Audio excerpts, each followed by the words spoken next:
Hello everyone. तो आज की वीडियो में आपको कॉर्ड सेट की कटिंग और स्टिचिंग बताने वाली हूँ बहुत ही सिंपल तरीके से, और वीडियो के एंड में मैं इसको पहन के भी दिखाने वाली हूँ। तो ये मेरे पास 5 मीटर क्रेप में फैब्रिक है। तो चलिए इसकी कटिंग करते हैं। तो कटिंग करने के लिए सबसे पहले मैं डबल फोल्ड कर ली हूँ फैब्रिक को। डबल फोल्ड करके आपको कितना लेना है, तो जितना भी आपका हिप साइज हो उसमें 3 इंच प्लस कर लेना है, उतना फैब्रिक कर लेना है आपको डबल करके। उसके बाद लंबाई लेनी है, तो जितनी भी आपकी लंबाई हो उसमें आपको बेल्ट माइनस कर देना है। तो यहाँ पे 37 इंच लंबाई है। तो 37 इंच में ऊपर मैं 1.5 इंच बेल्ट अटैच करूँगी, तो मैं इसमें 1 इंच माइनस करूँगी, क्योंकि हाफ इंच ऊपर बेल्ट जो अटैच होगा उसमें चला जाएगा। तो 1 इंच माइनस करते हुए यहाँ 36 इंच पे मैं लाइन ड्रॉ कर लूँगी। अब यहाँ पे लाइन ड्रॉ करने के बाद नीचे आपको फ़ोल्ड कितना करना है, तो ये काफ़ी पतला फैब्रिक है तो मैं इसमें काफ़ी चौड़ा फ़ोल्ड करूँगी। तो यहाँ पे मैं फ़ोल्ड के लिए 3 इंच एक्स्ट्रा लूँगी इस तरीके से। अब इस निशान से 3 इंच एक्स्ट्रा लेते हुए मैं लाइन ड्रॉ कर लूँगी, ये फ़ोल्ड में चला जाएगा।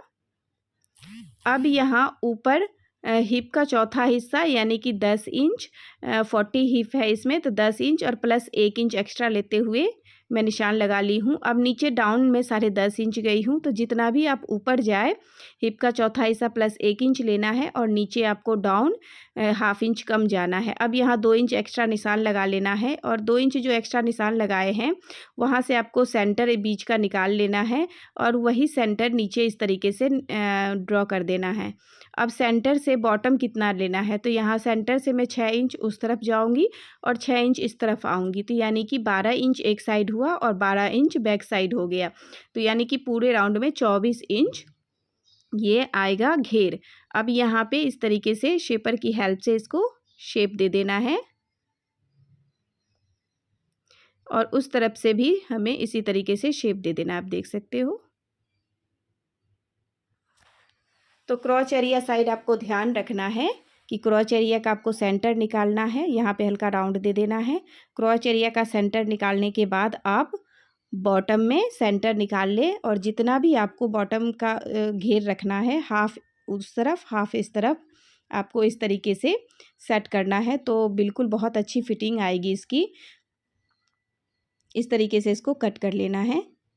और जब भी आप प्लाजो पैंट कट करें तो फ्रंट अलग कट करें और बैक अलग कट करें। तो इस तरीके से इसकी कटिंग कर देनी है। अब बैक पार्ट कटिंग के लिए फैब्रिक को मैं डबल फोल्ड की हूँ। अब फ्रंट पार्ट को इसके ऊपर मैं रखूँगी, ऊपर से 1.5 से 2 इंच नीचे की तरफ डाउन करते हुए मैं रखूँगी। अब यहाँ पे आपको सेट कैसे करना है, तो अब यहाँ पे क्रॉच एरिया आपको देख लेना, क्रॉच एरिया साइड जितना आ रहा है उतना ही में हमें फ्रंट पार्ट को यहाँ पे सेट करना है। अगर आप इस तरीके से नहीं देखोगे तो बैक साइड से जो सिलाई आगे की तरफ घूम जाती है ना, ये प्रॉब्लम आपको आएगी। तो आप इस तरीके से फैब्रिक को सेट कर ले। सेट करने के बाद यहाँ से अब क्रॉच एरिया साइड से 2 इंच ऊपर जाना है, 1.5 से 2 इंच आपको ऊपर जाना है, और यहाँ क्रॉच एरिया साइड आगे की तरफ 2 इंच एक्स्ट्रा जाना है। सीधी लाइन मिलाते हुए यहाँ पे हल्का राउंड दे देना है, और यहाँ पे तिरछी लाइन ड्रॉ कर देना है। अब यहाँ पे शेपर की हेल्प से यहाँ पे शेप दे देनी है। नीचे की तरफ आपको 1 ही इंच एक्स्ट्रा मार्जिन लेना है और इसको कट कर देना है। तो आप इस तरीके से देख सकते हो, कटिंग के बाद आपको क्लियर हो जाएगा। इस तरीके से कट कर देना है। अब ये 1.5 से 2 इंच जो एक्स्ट्रा जाएगा ये क्रॉच एरिया साइड ही ऊपर जाएगा, और साइड में हमें उसी के लेवल में कट करना है। अब यहाँ पे बेल्ट कट करना है, तो जो भी आपका राउंड आ रहा हो बेल्ट का, उससे आपको 2 इंच एक्स्ट्रा लेते हुए, और चौड़ाई में आपको जितना चौड़ा आप बेल्ट कट करें उसका डबल और प्लस 1 इंच एक्स्ट्रा ले लें। तो मैं यहाँ पे 4.5 इंच चौड़ा बेल्ट कट की हूँ। अब यहाँ पे मैं चोली की कटिंग कर रही हूँ। तो चोली की कटिंग करने के लिए 4 लेयर में मैं फैब्रिक को फोल्ड की हूँ, और लंबाई जितनी भी आपकी लंबाई हो उसमें प्लस 1 इंच करके ले लेना है। तो यहाँ पे मैं 16 इंच पे ड्रॉ कर रही हूँ। तो 15 इंच इसमें लंबाई है, तो मैं 16 इंच ली हूँ। अब यहाँ पे 7 इंच में शोल्डर गई हूँ, और 7.5 इंच नीचे आर्म होल डाउन गई हूँ। अब यहाँ पे ब्रेस्ट का चौथा हिस्सा प्लस 2 इंच मार्जिन, यानी कि 9.5 इंच प्लस 2 इंच मार्जिन में ली हूँ। 38 साइज का ये मैं बना रही हूँ।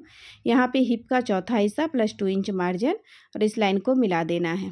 अब यहाँ पे फ्रंट बैक आर्म होल की शेप दे देनी है 1.25 इंच पे, और फ्रंट आर्म होल का भी यहाँ पे इस तरीके से 1 इंच अंदर की तरफ जाते हुए शेप दे देनी है।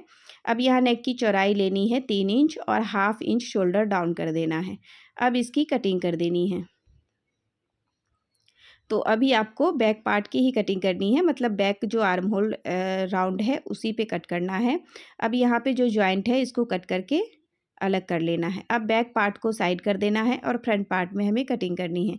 तो यहाँ बंद साइड से 4 इंच ऊपर जाना है और यहाँ पे स्केल की हेल्प से आपको यहाँ पे जो फिटिंग का निशान है वहाँ तक आपको इस तरीके से तिरछी लाइन मिला देनी है और इसको कट कर देना है। तो ये फ्रंट पार्ट में आपको करना है।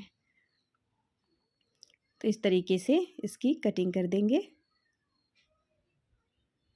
कटिंग करने के बाद यहाँ पे आर्म होल, जो फ्रंट आर्म होल निशान लगा हुआ है उस पर भी कट कर देंगे। अब इसकी कटिंग हो गई है। अब ऊपर वाले पार्ट में मैं लाइनिंग अटैच करूँगी। तो यहाँ लाइनिंग के लिए मैं 4 लेयर में फ़ोल्ड की हूँ फैब्रिक को, और बैक पार्ट को लेते हुए यहाँ पे मैं लाइनिंग पे कट कर लूँगी। बाद में लाइनिंग के साथ इसको अटैच करने के बाद जो भी एक्स्ट्रा फैब्रिक होगा मैं फ्रंट पार्ट में कट कर दूँगी। पहले मैं बैक पार्ट के अकॉर्डिंग कट कर ली हूँ। अब यहाँ पे मैं स्लीव कट कर रही हूँ। स्लीव कट करने के लिए 4 लेयर में मैं फैब्रिक को फोल्ड कर दी हूँ। अब लंबाई प्लस 2 इंच आपको एक्स्ट्रा ले लेना है। तो मैं यहाँ 16 इंच पे लंबाई ले रही हूँ, 3.5 इंच पे ऊपर से डाउन गई हूँ। अब यहाँ से आर्म होल का half plus 2 inch extra margin और इस तरीके से शेप दे देनी है।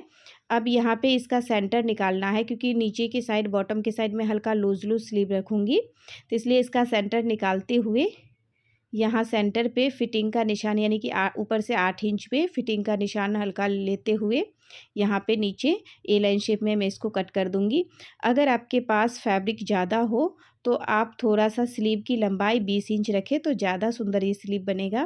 तो इसमें फैब्रिक थोड़ा सा मुझे कम लग रहा था, तो मैं इसकी स्लीव की लंबाई में इतना ही ली हूँ। अब यहाँ पे अंदर सेंटर सीधे से सीधे मिलाते हुए फ्रंट आर्म होल की छटाई कर देनी है। अब यहाँ पे निशान लगा देना है। अब यहाँ पे नीचे जो घेर कट होगा, जो भी फैब्रिक मेरे पास बचा उसको मैं इस तरीके से घेर कट कर रही हूँ।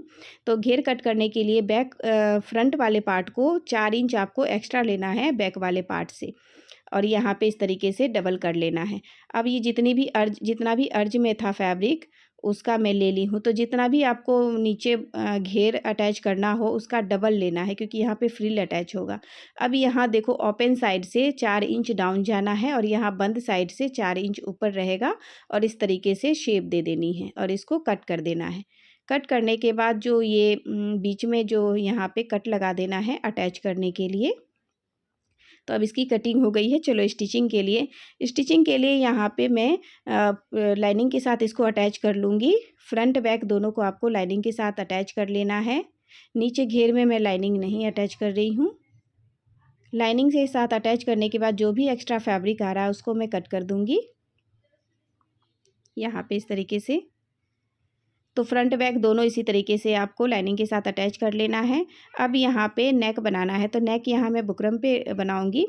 तो नेक की चौड़ाई मैं 3 इंच ली हूँ और गहराई फ्रंट नेक की 6.5 इंच में ली हूँ, और यहाँ इस तरीके से वी शेप में कट करते हुए हल्का सा मैं राउंड दूँगी, और यहाँ पे 1 इंच एक्स्ट्रा लेते हुए मैं यहाँ पे शेप दे दूँगी और इसको कट कर दूँगी। तो ये मैं फ्रंट नेक की पहले कटिंग कर रही हूँ। तो ये फ्रंट नेक कट हो चुका है। अब मैं बैक नेक की भी कटिंग कर लूँगी। तो यहाँ पे चौड़ाई में 3 इंच ली हूँ और इसकी गहराई 3.5 इंच ली हूँ, और इस तरीके से बॉक्स बनाते हुए राउंड शेप दे देना है, और 1 इंच एक्स्ट्रा लेते हुए यहाँ पे शेप दे देना है और इसको भी कट कर लेना है। तो ये बैक नेक की भी कटिंग हो गई है। अब यहाँ पे फैब्रिक को, फ्रंट नेक को मैं रेडी कर रही हूँ। तो फैब्रिक पे इस तरीके से रखते हुए पिन से अटैच कर लेना है, इसको सेट कर लेना है। बीच का गैप आपको देख लेना है, जितना आपने रखा था उतना पे सेट करना है आपको, और यहाँ पे कच्ची सिलाई लगा देनी है। इसको बुकरम के साथ अटैच कर देना है सिलाई लगा के। उसके बाद 1/2 इंच एक्स्ट्रा फैब्रिक छोड़ते हुए बाकी फैब्रिक को कट कर देना है। उसके बाद यहाँ पे दोनों तरफ से किनारी फोल्ड करते हुए इसके ऊपर बुकरम के ऊपर स्टिच लगा देनी है। अब ये रेडी हो चुका है। अब यहाँ पे सेंटर में कट कर देना है और सेंटर में एक लाइन ड्रॉ कर देना है और ऊपर चोली वाले पार्ट के भी सेंटर में इस तरीके से कट लगा देना है और उसके बाद यहाँ पे भी लाइन ड्रॉ कर लेना है, सीधी लाइन, और यहाँ सेंटर से सेंटर मिलाते हुए बीच में सिलाई लगा देनी है। बीच में सिलाई लगाने के बाद बुकरम के किनारे किनारे सिलाई लगा देनी है। तो जैसे मैं फ्रंट नेक रेडी कर रही हूँ सेम उसी तरीके से आपको बैक नेक भी रेडी कर लेना है। तो इस तरीके से बुकरम के किनारे किनारे सिलाई लगाने के बाद जो भी एक्स्ट्रा फैब्रिक है उसे कट कर लेना है और बीच में कट लगाते हुए आपको बैक की तरफ इसको पलटते हुए तुरपाई कर लेनी है। तो यहाँ पे मैं बैक भी नेक रेडी कर ली हूँ, बैक नेक भी। अब यहाँ शोल्डर जॉइंट करने के लिए बैक नेक का जो बुकरम वाला पार्ट है उसको बाहर की तरफ रखना है और फ्रंट नेक का जो बुकरम वाला पार्ट है उसको फोल्ड करते हुए यहाँ पे शोल्डर जॉइंट कर लेना है। तो यहाँ पे डबल सिलाई आपको लगा लेनी है इस तरीके से।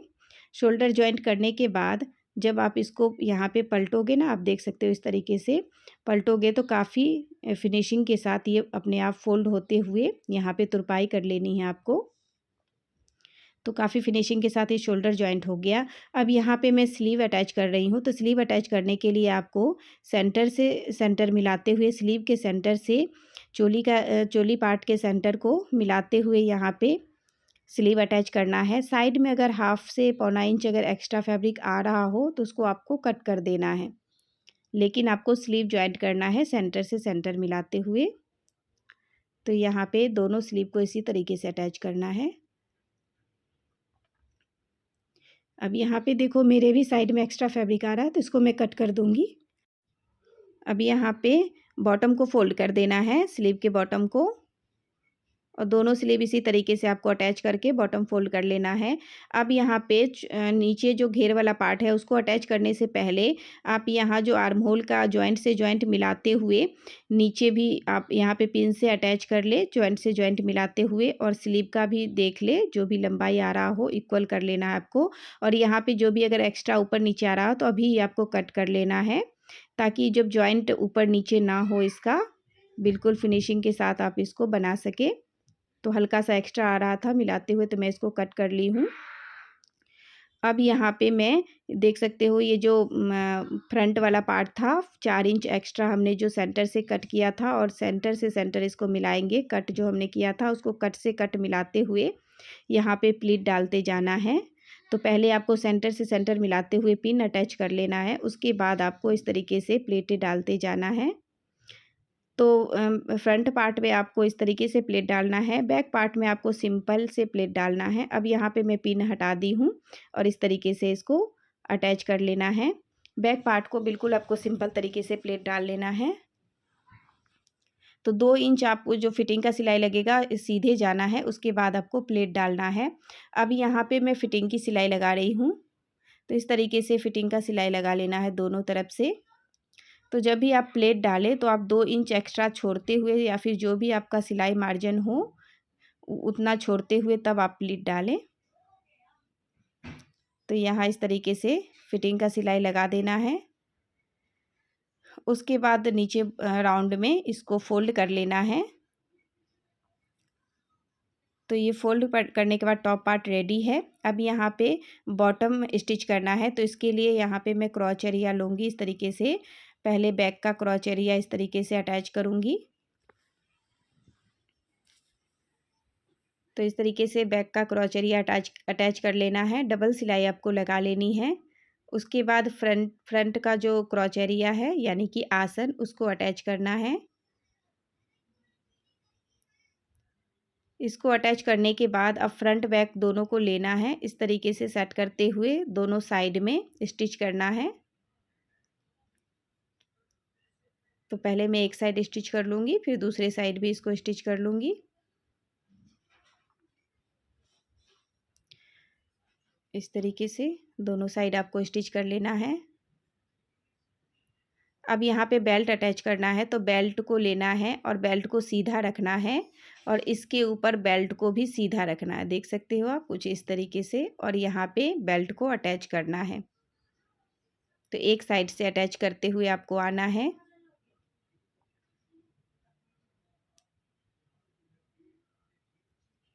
इस तरीके से। जब लास्ट में आप आओगे तो यहाँ पे आपको इस तरीके से दोनों जो किनारी है इसको आपको अटैच कर लेना है ताकि ये पूरे राउंड में हो जाए, और एक्स्ट्रा फैब्रिक को कट कर देना है। अब यहाँ पे इसको जो ओपन है इसको क्लोज कर लेना है सिल के। अब बेल्ट को इसके ऊपर फोल्ड करना है। अब ऊपर से इस तरीके से 1/2 इंच फोल्ड करते हुए इसके ऊपर फोल्ड करते हुए आपको सिलाई लगा लेनी है, तो काफ़ी फिनिशिंग के साथ ये बेल्ट अटैच हो जाएगा। तो इस तरीके से फोल्ड करते हुए आपको सिलाई लगानी है, और थोड़ा सा ओपन आपको छोड़ देना है यहाँ पे, ताकि इलास्टिक यहाँ से हमें डालना है। तो ये पूरे राउंड में मैं इलास्टिक डालूँगी। तो जितना भी आपका कमर साइज हो उससे आपको 3 इंच कम इलास्टिक लेना है, और इस तरीके से सेफ्टी पिन के हेल्प से इलास्टिक को डाल देना है।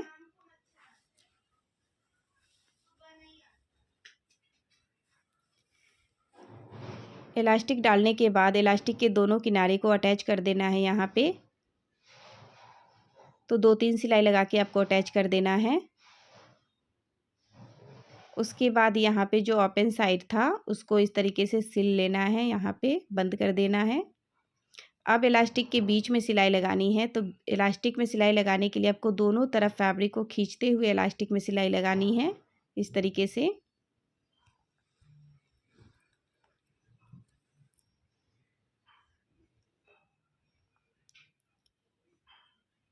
तो पूरे इलास्टिक में सिलाई इसी तरीके से आपको लगा लेनी है। उसके बाद ये जो क्रॉच एरिया साइड है वहाँ पे मैं स्टिच लगाऊंगी। इस तरीके से क्रॉच एरिया साइड जो ओपन था यहाँ पे स्टिच लगा लेना है। स्टिच लगाने के बाद नीचे बॉटम को फोल्ड करना है। अगर आप बिगिनर्स हो तो पहले आप बॉटम फोल्ड कर लो, उसके बाद आप क्रॉच एरिया साइड स्टिच लगाओ। तो बॉटम राउंड में फोल्ड करने में थोड़ी सी प्रॉब्लम आती है, बट फिनिशिंग बहुत अच्छे से होता है ये। तो ये फिनिशिंग के साथ ये फोल्ड हो जाएगा। तो ये बॉटम फोल्ड करने के बाद ये ड्रेस बन के रेडी है। तो वीडियो अच्छा लगे तो लाइक शेयर ज़रूर कीजिएगा। चैनल पे पहली बार आए हैं तो सब्सक्राइब भी कर लीजिएगा। Thank you for watching, bye.